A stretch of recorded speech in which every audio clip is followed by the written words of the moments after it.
Welcome to KISS, Keeping It Simple with SinglePath.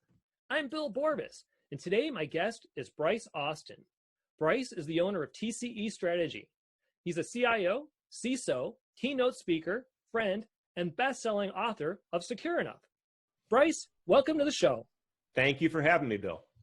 So Bryce, tell me about your book, Secure Enough, and what does it mean to be secure enough? Well, in a shameless plug, I found a need in the cybersecurity market space to help train people on what it meant to be secure enough for their own companies. The problem was there are lots of products available that are supposed to help you be secure. And some of them have a lot of utility, some of them don't, but they tend to be point solutions. And being in a cyber secure posture for you and your company isn't about one solution, one change. It's a holistic set of products and behaviors and best practices that go together to make your risk tolerance at a level where you can sleep at night. So I tried to write a book that was a reasonably easy read, that wasn't going to take you weeks and weeks to get through. See, it isn't all that long. And I tried to have people understand by the time they finish the book, the right questions to be asking about their company, about them personally, about their industry as it relates to cybersecurity. And it's written to folks that are not technology experts. It's written for the head of finance, for the CEO, for the head of operations, so they know what questions to be asking, either their outsourced IT service, their in-house IT people, their company as a whole. And Bryce, I just say it's a fantastic read. You are a terrific storyteller. And it is one of those where you could, like when I first got a copy of it, I burned through it in a weekend, and I'm a slow reader. So I have to say I truly enjoyed reading it. So for our listeners who want to pick up a copy of your book, where would they find it?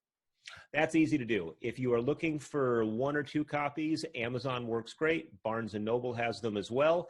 If you want several, please give me a ring directly because I can sell in bulk. Fantastic. So Bryce, you're a cybersecurity expert. And so maybe could you tell us about some of the current trends in cybersecurity that we should be aware of? Absolutely. So I'm seeing a number of things in 2020 that I'm asking my clients to pay particular attention to. One of them, probably the biggest one for the last several months, has been business email compromise. That is where someone gets a hold of the credentials to get into the CFO's email, the controller's email, the CEO's email. And they use that typically to listen in. They listen in for a few weeks on what's happening in the company. And then they wait for an opportunity to where your company, say, has a big bill that it's going to pay to some vendor. And they insert themselves in the conversation, typically pretending to be the vendor. And then they will ask you to change the bank account information where you're going to send payment, that sort of thing. And I've had customers be taken for over $100,000 using that. Oh my. The way to prevent it, it's very easy. You need to use good, strong passwords on your email accounts, and you need to use multi-factor authentication. What is multi-factor authentication? It essentially uses your phone as a secondary means to make sure that you are really you. As soon as you log in on a computer, if the computer is new, MFA, or multi-factor authentication, is going to say, I haven't seen you on this computer before. I see your credentials, they look good, but I'm going to ping your phone, either using an app you've installed or sending a text or what have you, just to make sure that you are you.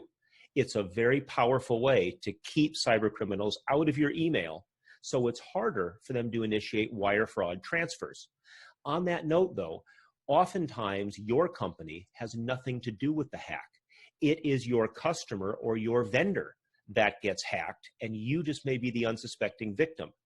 If anyone asks you to change the bank account information that you're going to send money to, pick up the phone. Talk to them. Make sure they are who they really claim to be. Now, I've heard of a few instances where people have set up fake phone numbers to try to intercept that.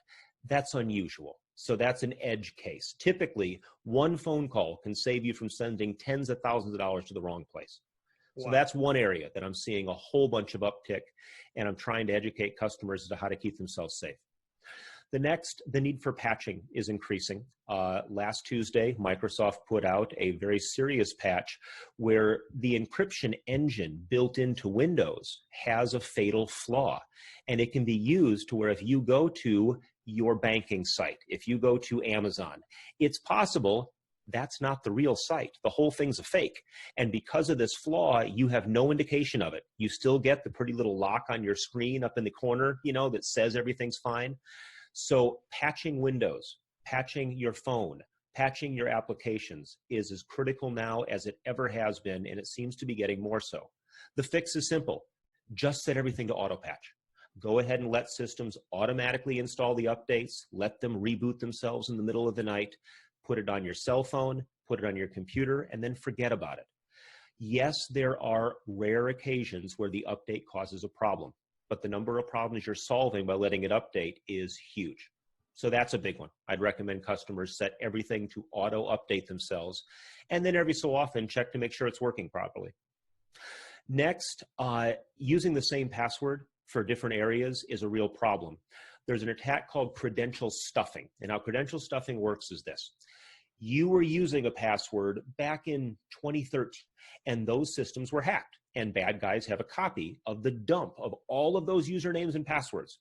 Well, they are using them by trying to use your email address and that password at new systems, at your bank account, at your retirement account, at Amazon, Etsy, eBay, all the retailers. And on occasion, they're getting right because you're using the same password in multiple places. Well, that's a problem. It's called a credential stuffing attack. And I have both individual clients that have dealt with this, and I've had companies fall victim to it, where they're an online retailer, and they find that bad guys are using these stolen credentials, and one time in 150, it's correct. And if you have millions of accounts, you can do the math. That's tens of thousands of compromised accounts.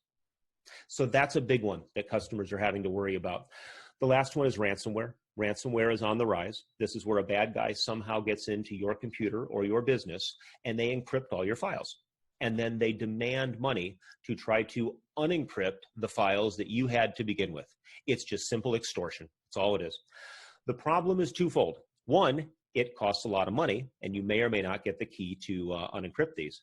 But two, and even more importantly, oftentimes you will spend the money and you will get the key, but the way it was encrypted didn't work as expected.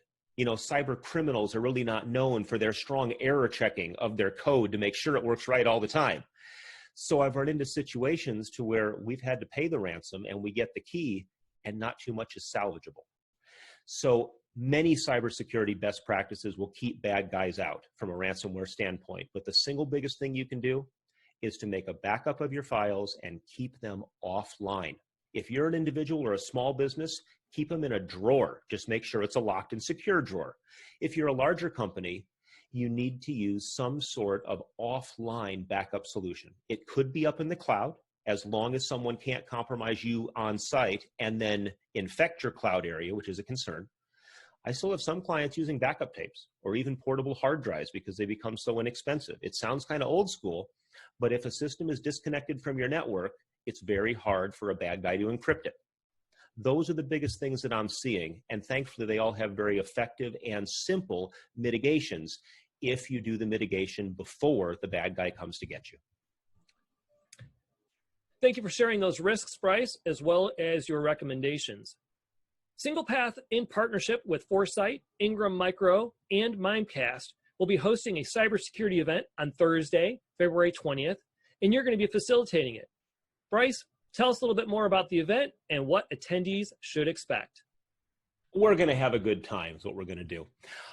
We are going to talk about some of the major breaches that have captured a lot of headlines, things like the Target breach. I was at Target during the breach, and it was a very exciting, challenging time. We're going to talk about Equifax. We're going to talk about ransomware.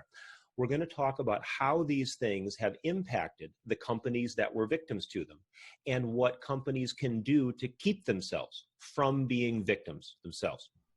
After that, we're going to have some workshops. We're going to try to dive into the specifics of your company or you individually and figure out what sort of incident response plans, what sort of disaster recovery scenarios do you have that are realistic concerns for your company And how prepared are you in the event that these things happen?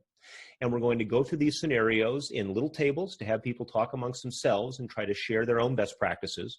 And then we're going to try to get together as a group and to understand what things from a real world standpoint we can apply to try to keep your company one step ahead of these bad guys that are trying to take us down. Bryce, thank you for joining the show. We certainly look forward to seeing you on February 20th at the event. For our listeners and viewers who are interested in attending, please reach out to your SinglePath account manager, and we will be happy to get you registered. And thank you for joining KISS, Keeping It Simple with SinglePath. If you're joining via the podcast and found value in this episode, please subscribe and comment. You can also follow us on LinkedIn, Twitter, and Facebook, and of course, singlepath.com. Thank you.